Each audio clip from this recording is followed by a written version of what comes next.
మాతృదేవోభవ. అటులే ఉన్నటులే ఫటాఫటమనన్ వ్యాపారముల్ దృంచి జగన్మాత. అటులే ఉన్నటులే ఫటాఫటమనన్ వ్యాపారముల్ దృంచి నా నిటలంబందున దృష్టి నుంచి మనసున్ నిర్వాణ పర్వంబునందటకాయించి భవత్కృపాతటినిలో ఆద్యంతముల్ మున్గగా ఎటులో ఎన్నటికో పరాత్పరఖని ఈశాన సీమంతిని. ఎటులో ఎన్నటికో పరాత్పరఖని ఈశాన సీమంతిని. ఏబిఎన్ ఆంధ్రజ్యోతి ప్రేక్షక మహాశయులందరికీ నవజీవన వేదం అనే కార్యక్రమంలో 278వ భాగానికి స్వాగతం పలుకుతున్నాం. పరమాత్మ 18వ అధ్యాయంలో మోక్ష సన్యాస యోగంలో తామస కర్మ అంటే ఎలా ఉంటుందో చెబుతున్నాడు. మళ్ళీ ఓసారి చెబుతున్నాను, కర్మలలో సాత్విక కర్మలు, రాజస కర్మలు, తామస కర్మలు అనే విభాగం పరమాత్మ చెయ్యలేదు.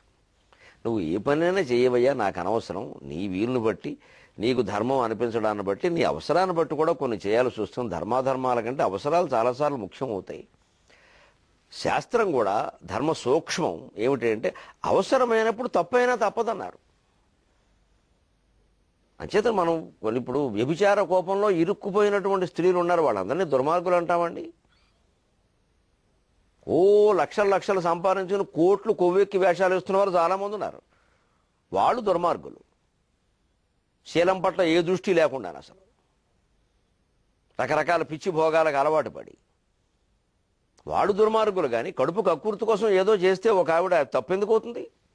దాని గురించి మనం మాట్లాడాల్సిన పని లేదు.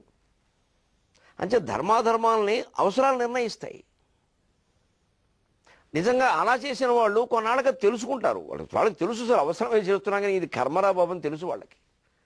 ఖచ్చితంగా బయటపడతారు. అందుకే భగవంతుణ్ణి ఆయనకున్న బిరుదుల్లో గొప్ప బిరుదుని పతిత పావన నామము. పతిత పావనుడు అంటే ఆ పతిత శబ్దం వాళ్ళ గురించి వాడారు. జీవితంలో ఈ వ్యభిచారాన్ని గురించే నేను అన్నాను, ఇతరత్రా కూడా దొంగతనాల్లో కూడా కడుపు కకూర్తికి దొంగతనం చేసేవాడు ఉన్నాడండి. కానీ దేశం ఏమిటి అంటే కడుపు నింపుకోవడం కోసం జేబు కొట్టేస్తే జైల్లో పెడతారు, కానీ జేబు నింపుకోవడం కోసం కడుపు కొట్టేస్తే వాడిని నాయకుడిని చేసి గౌరవిస్తారు. వాడు డబ్బులతో పార్టీ టికెట్ కొంటాడు. వాడు కడుపు నింపుకోవడం కోసం జేబు కొట్టేశాడు రైల్వే స్టేషన్, అది పెద్ద నేరం కాదు. కడుపు నింపుకోవడం కోసం ఆయన ఎండితే ఇంకా పనిచేయడు. కానీ మనవాళ్ళు అలా కాదు, జేబు నింపుకోవడం. కడుపు నింపడానికి ఒక అర్థం ఉంది, ఇక్కడికి నిండుతుంది. జేబు నిండడానికి అర్థం లేదు, ఎన్ని జేబులైనా ఉంటాయి. ఇంకా ఎక్కువ జేబులు ఉండే చొక్కా లాగు వేసుకుంటాడు. జేబు నింపుకోవడం కోసం ఎదుటివాడు కడుపు కొట్టాడు అంటే వాడు వృత్తి, వాడు ఉద్యోగం, వాడు వ్యవసాయం నాశనం, వాడు బతుకంతా నాశనం, వీడు బాగుపడ్డానికి. వాడు నేరస్తుడా, వీడు నేరస్తుడా. అందుకే భగవంతుడిని పతిత పావనుడు అని ఎందుకంటారు అంటే గత్యంతరం లేక తప్పు చేసేవాళ్ళు ఉంటారు చూడండి జీవితంలో, వాళ్ళని ఖచ్చితంగా భగవంతుడు కాపాడుతాడు. కాకపోతే వాళ్ళు ఉండాల్సిన విధానం ఒకటే, గత్యంతరం ఎప్పుడు ఏర్పడిందో అప్పుడు అది మానేయాలి. మళ్ళీ అది కొనసాగిస్తున్నాము అంటే అందుకోసం చేయడం లేదనమాట. అక్కడ మన చిత్తశుద్ధి లోపిస్తుంది. గత్యంతరం లేక చేస్తున్నాం, మరి నిజమే. గత్యంతరం వచ్చింది మానే.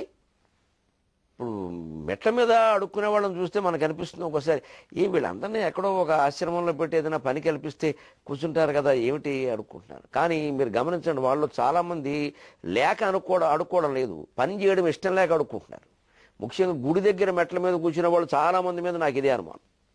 ట్రాఫిక్ సిగ్నల్స్లో నిలబడేవాళ్ళు చాలామంది మీద, పైగా పసిపిల్లలను తీసుకొస్తారు. ఎక్కడి నుంచి తీసుకొస్తారో తెలియదు, అది వాళ్ళ పిల్లలు కూడా కాదు, వాళ్ళని అద్దెకిచ్చేవాళ్ళు ఉన్నారు.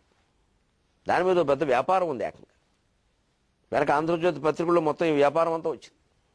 ఉన్నాయి, అందరం చూసి మనం జారి పడక్కల్లా. అందుకే నిజంగానే అది లేకే అన్నం కోసమే భిక్షాటన చేసుకోవాల్సి వస్తే అన్నం దొరికేటువంటి ఏదైనా వృత్తి దొరికిందంటే ఇది మానేయాలి. అంతేగాని ఇదే బాగుంది కదా, మధ్యాహ్నానికే 100 రూపాయలు చేతిలోకి వస్తున్నాయి, నాకు కష్టపడడం ఎందుకు అసలు అని అంటే ఇక మొత్తం అది దోపిడీ కింద తయారవుతుంది. అంచేత పతిత పావనుడు అంటే అర్థం అది. అంచేత పని పట్ల మన దృష్టి ఏమిటి అనేది చాలా ప్రధానం. అదే తామస దృష్టి ఎలా ఉంటుందో చెబుతున్నాడు ఇక్కడ.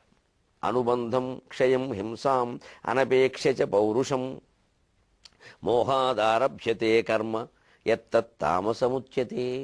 ఒక మోహంలో పడినవాడు ఎలా పనిచేస్తారంటే తమో గుణంతో కూడుకుని ఉంటాడు. తామసం అంటే అర్థం మీకు ఒక మాట చెప్పి నేను సాహసించి దాంట్లో గడతాను. మన వాస్తు శాస్త్రంలో ఇంటి నిర్మాణానికి సంబంధించి ముఖ్యంగా దంపతులు పడుకునే గది నైరుతి మూల ఉండాలంటారు. ఎందుకు ఉండాలి? నైరుతి అంటే నిర్రుతి అనే శబ్దం నుంచి వచ్చింది.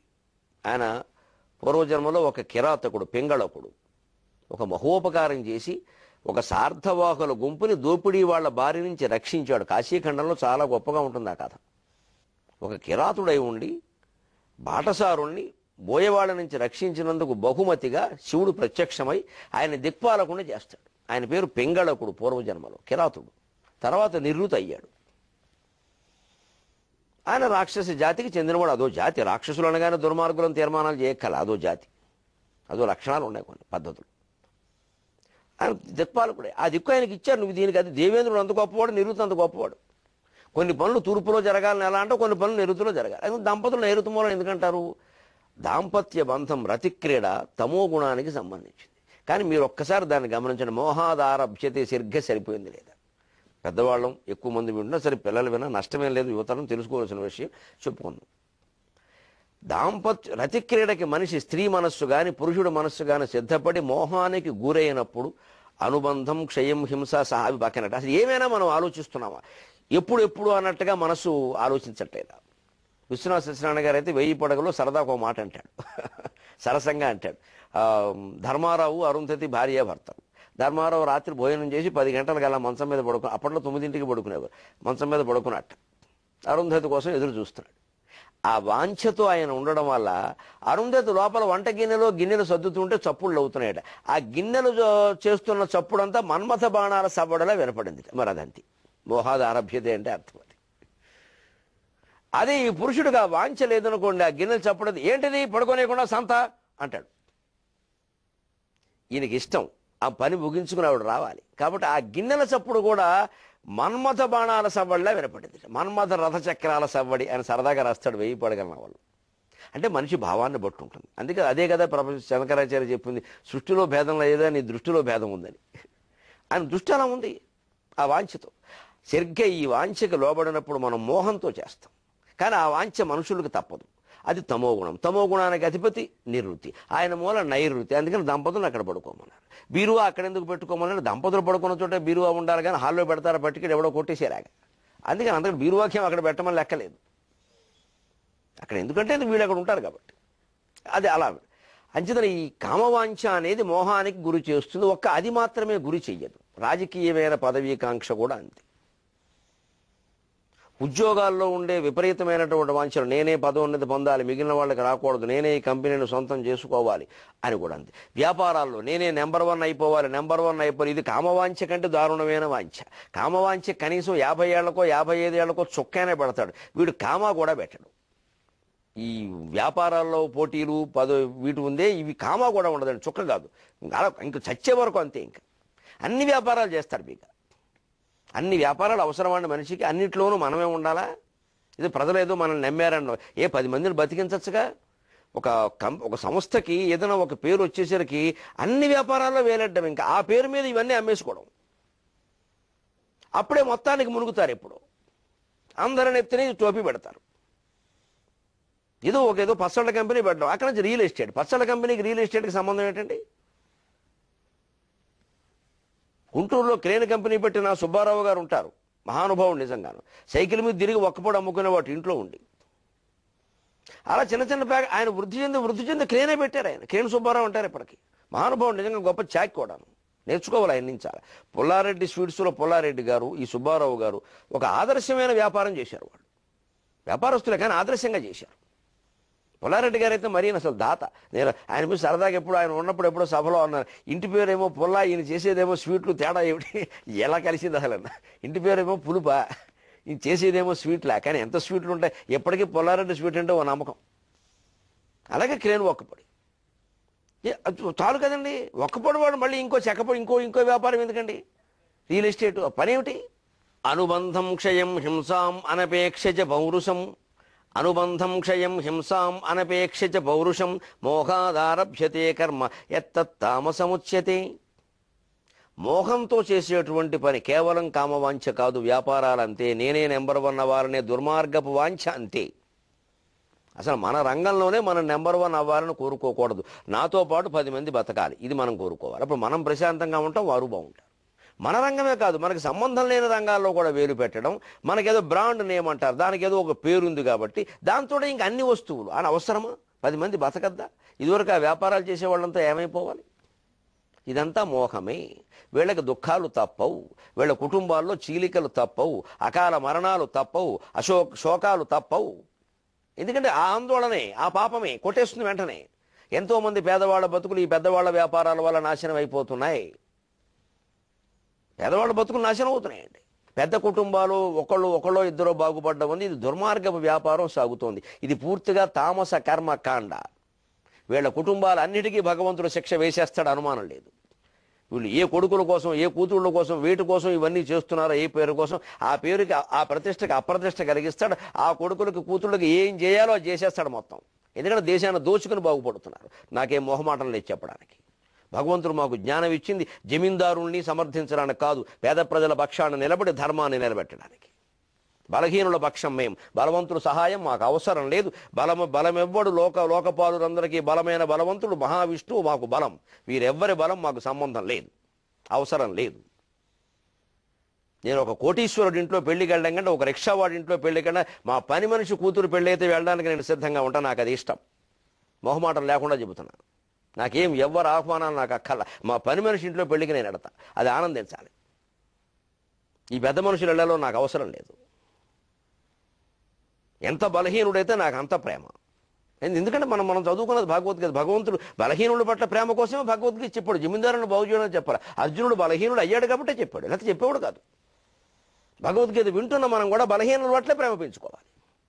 చేతకాని వాళ్ళు కాదు బలహీనులు అంటే, ఆర్థికంగా బలహీనులు, మానసికంగా ఇబ్బంది పడేవాళ్ళు చాలామంది ఉన్నారు. దిక్కు తోసగా అలమటిస్తున్న వాళ్ళు ఉన్నారు. వాళ్ళకి మనం సాయం చేయాలి. ఆర్థికం చేయగలిగితే ఆర్థికం, లేదా మానసికం, జ్ఞానం, ఆధ్యాత్మికం ఏదైనా పర్వాలా. అందుకని ఇందులో దాని ద్వారా ఇన్ని పాపాలు చేస్తారండి, నెంబర్ 1 అవ్వాలంటారండి, అన్ని వ్యాపారాలు వాళ్లే పెడతారండి, పత్రికలు మావే, పచ్చళ్ళు మావే, సినిమాలు మావే, చీపురు కట్టలు మావే అని అన్ని వ్యాపారాలు పెడతారండి. దీని అనుబంధంగా వచ్చే మోసాలు ఏమిటో గుర్తుభరించు, తెలుసుకోరు. ఎంత క్షయమైపోతుందో, నష్టమైపోతుందో తెలుసుకోరు. ఇందుకోసం ఎంతమందిని హింస పెడుతున్నామో కూడా తెలుసుకోరు. అనుబంధం క్షయం హింసాం, అంతేకాదు అనపేక్ష పౌరుషం, అందులో పురుష ప్రయత్నం ఎంత వృధా అయిపోతుందో కూడా గమనించరు. ఏమీ పట్టించుకోరు. ఇంకా అనుబంధాలు అంటే ఒక పని వ్యాపారం తలపడి దానికి అనుబంధంగా వచ్చే కష్టాలు నష్టాలు ఆలోచించడు. నేను నెంబర్ 1 అవ్వాలంతే, దేశంలో నా పేరే వినపడాలి, రాజకీయాలు నేనే శాసించాలి, కేంద్ర ప్రభుత్వం రాష్ట్ర ప్రభుత్వం నాకు అనుసరణలో నడవాలి, గొప్ప గొప్ప బిరుదులన్నీ నాకే రావాలి. ఇదంతా తామస కర్మకాండ. వీళ్ళందరూ పాపాలకు పోవడం ఖాయం, శిక్షలు అనుభవించడం ఖాయం. దానికే రామదాసు చెబుతున్నాడు, మనుషులు ఎంత మాయలు పడిపోతారయ్యా. పరధనముల్హరించి పరభామలనంటి పరాన్నమబ్బినన్ మురిపమెగాని, పరధనముల్హరించి పరభామలనంటి పరాన్నమబ్బినన్ మురిపమెగాని, మీదనగుమో సమిరుంగదు మానసంబు, మీదనగుమో సమిరుంగదు మానసంబు.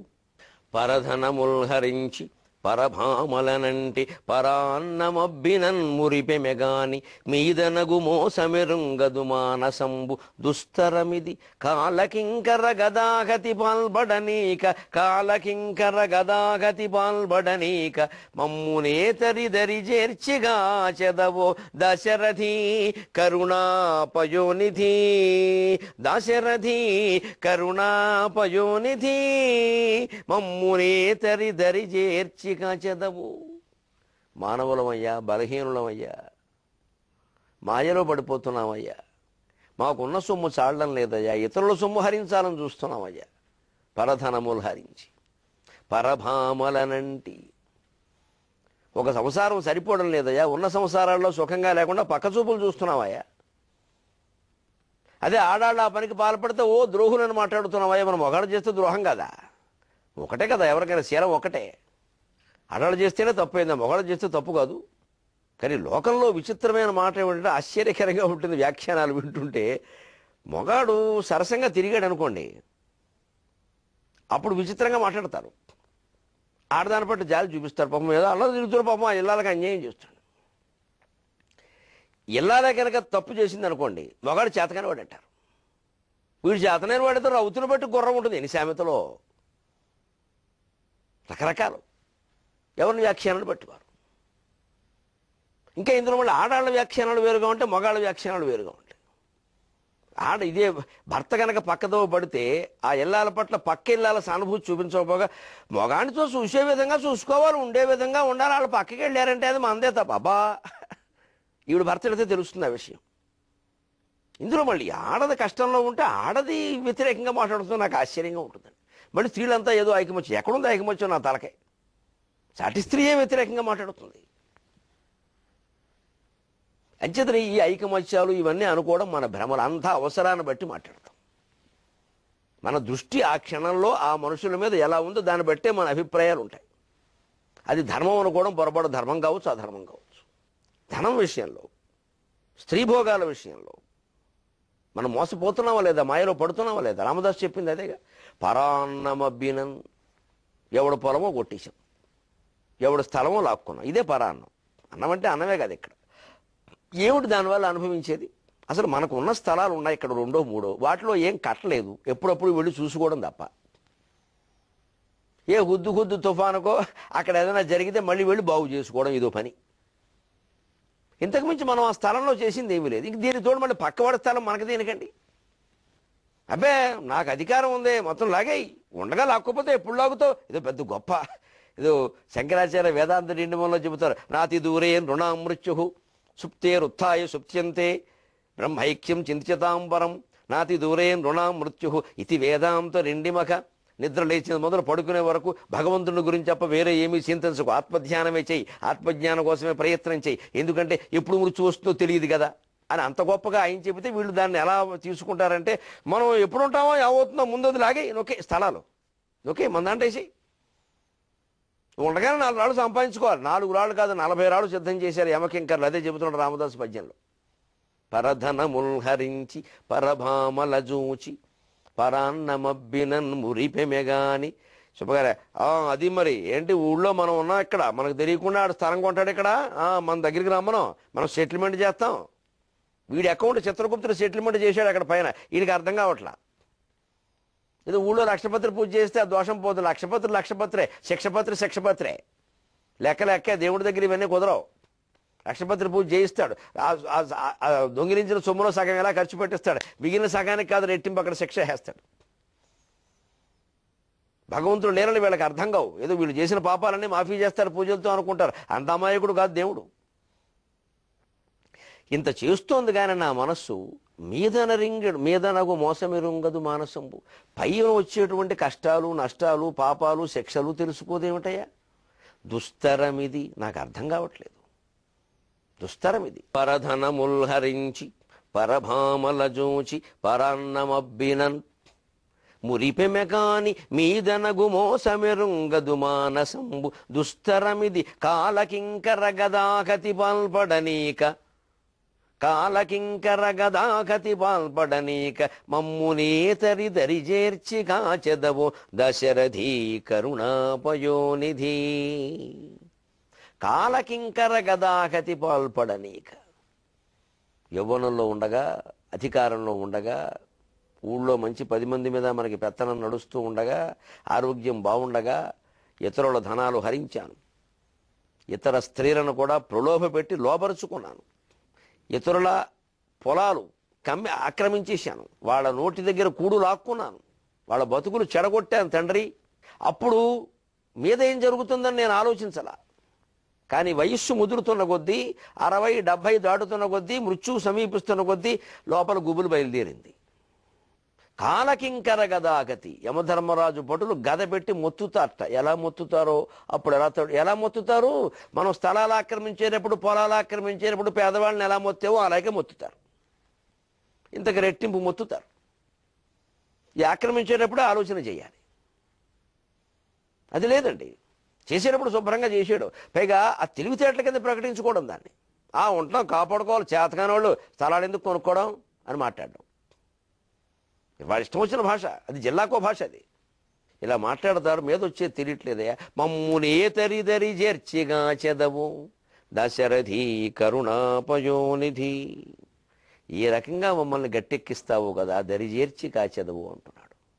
ఇక్కడే మనం గ్రహించాల్సింది, ఎన్ని దాడులు చేసినా, ఎన్ని భోగాలు అనుభవించినా, ఇతరుల సొమ్ము ఎంత లాక్కుని మనం అనుభవించినా, ఒక్కసారి ఆలోచన చేస్తే, పరం మీద దృష్టి పెడితే ఒళ్ళంతా కంపరం వచ్చేస్తుందండి.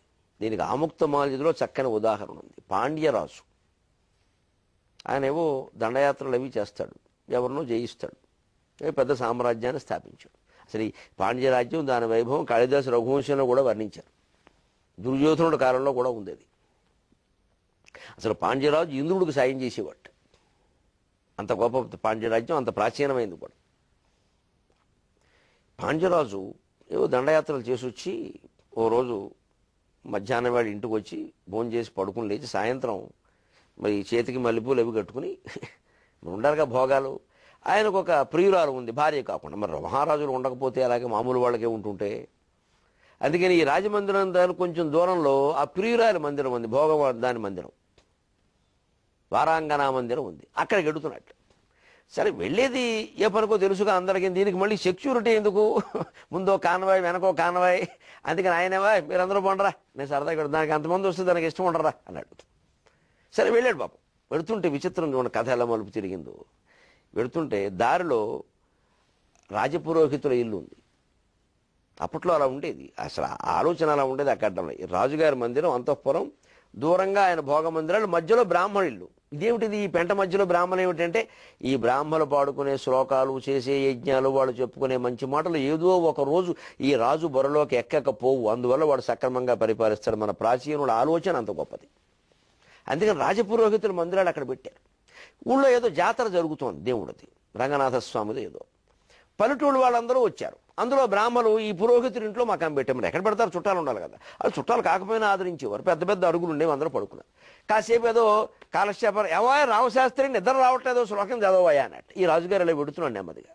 ఆ రామశాస్త్రి గారు శ్లోకం అందుకున్నాడు. వర్షార్థమష్టం ప్రయతేత మాసాన్ దినార్థమర్థం దివసం యతేత వార్ధక్యహేతోర్వయసానవేన పరత్రహేతోరిహ జన్మనాచ అన్నట్టు. ఒక్కసారి ఆ శ్లోకం వినేసరికండి ఈ రాజుగారు ఆగిపోయాడండి అక్కడ. ఈ అంతవరకు ఇలా వాసన చూస్తూ పెడుతున్న మల్లెపూలు ఇలా పెట్టాడు దూరంగా. ఉండు, నువ్వు అలా ఉండు, అదేంటని ఆగాడు అక్కడ. వర్షార్థమష్టం ప్రయతేత మాసాన్ దినార్థమర్థం దివసం యతేత వార్ధక్యహేతోర్వయసానవేన పరత్రహేతోరిహ జన్మనాచ. సంస్కృతం వచ్చినవాడు పాండ్యరాజు, అర్థమైపోయింది. ఈ మల్లెపూల దండ తీసి అవతల పారేశాడు. అలా నిలబడ్డాడు, ఆలోచనలో పడ్డాడు. ఏం చెబుతున్నాడు ఆయన? తినేసి పడుకుని భోగాలు అనుభవించడానికి అనుకూలమైన సమయంలో ఈ మాట ఏమిటి? నేను ఎప్పుడైనా ఇలా ఆలోచించానా? ఏమంటున్నాడు ఆయన? వర్షార్థమష్టం ప్రజతేత మాసాన్. వర్షాకాలం 4 నెలలు బయటికి వెళ్ళడానికి ఉండదు. సుఖంగా ఇంట్లో ఉండి కాస్త వేపుడు మొక్కలు వేసుకుని చారు వేసుకుని తినాలి అంటే మిగిలిన 8 నెలలు కష్టపడి సంపాదించుకోవాలి. దినార్థమర్థం దివసం యతేత. రాత్రి బయటికి వెళ్ళి సంపాదించుకుంటూ ఉండదు. రాత్రి సుఖంగా పడుకోవాలంటే పొద్దున్నే పొయ్యి కిందకి పొయ్యి మీదకి లోటు లేకుండా చూసుకోవాలి. అంటే పగలల్లా కష్టపడి సంపాదించుకున్న వాడికి రాత్రి సుఖంగా నిద్రపోయే యోగ్యత ఉంటుంది. వార్ధక్యహేతోర్వయసానవేన. ముసలితనం వస్తే కాళ్ళు చేతులు చచ్చుపడిపోతాయి, సంపాదించలేం. కాబట్టి వయస్సులో ఉండగానే సంపాదించి 4 రాళ్ళు వెనకేసుకోవాలి. ఎంత గొప్పగా చెప్పాడు. ఈ 3 మాటలు బాగున్నాయి. 3 మాటలను మించి ఉంది చివరిది బాంబు పేలుతుంది. రాజుగారిని మార్చింది ఈ 3 మాటలు కాదు, ఆ మాటే. వర్షకాలం 4 నెలలు సుఖంగా ఉండాలంటే మిగిలిన 8 నెలలు కష్టపడి సంపాదించుకోవాలి. రాత్రి సుఖంగా నిద్రపోవాలంటే పగల కష్టపడి సంపాదించుకోవాలి. వృద్ధాప్యంలో మనం సుఖంగా ఉండాలంటే యవ్వనంలో ఉండగా సంపాదించుకున్న డబ్బులు దాచిపెట్టుకోవాలి. పరత్రహేతో రిహ జన్మనాచ. వచ్చే జన్మలో పరలోకంలో మనం సుఖంగా ఉండాలంటే ఈ జన్మలో దానికి సంబంధించి ఏమైనా చేసుకోవాలి. ఈ మాట పట్టింది ఆయనకి. మల్లెపూలు అవతల పోయి ఇప్పుడు మల్లెపూలు ఉల్లిపాయలే కనపడుతున్నాయి వాసన. నేనేం చేస్తున్నాను అసలు? వాడెవడనో జయించడం, వాడిని ఎన్నిసార్లు జయించినప్పటికీ ఆ రాజుకు బుద్ధి ఉందా, నాకు బుద్ధి ఉందా? వాడు మళ్ళీ దండయాత్ర, మళ్ళీ నేను జయించడం, ఏం కర్మ? ఏమిటిది ఈ భోగాలు? ఎంతకాలం? దానికి ఇది ఇష్టం, దీనికి ఇది ఇష్టముడు. ఓ పక్క రాణిగారేమో సణుగుతోంది, నాకేం కర్మ? శ్రీరామచంద్రమూర్తిలా ఒక భార్యతో అలా ఉండలేనా నేను? అసలు ఈ పరత్రహేతో అనేది ఏమిటి? ఆ పరలోకం ఏమిటి, ఆ పరాన్ని ఇచ్చేవాడెవడు, ఆ మోక్షాన్ని ఇచ్చే దేవుడెవరు, ఆయన చేరుకోవడం ఎలాగా, మనం ఏం చెయ్యాలి అని వెంటనే అక్కడి నుంచి అబౌట్ టర్న్ వెనక్కి వచ్చాడంతే. ఘర్ వాపసి వెనక్కి వచ్చాడు. మొత్తం మన్నాడు సభ పెట్టాడు, తెలుసుకున్నాడు, శ్రీ మహావిష్ణువుని అర్చించాడు, అద్భుతమైనటువంటి జ్ఞానాన్ని పొందాడు. ఆముక్తమాల్యద కావ్యమంతా అదే కథ. ఆ జాగ్రత్తలో మనం ఉండాలి. సెలవు.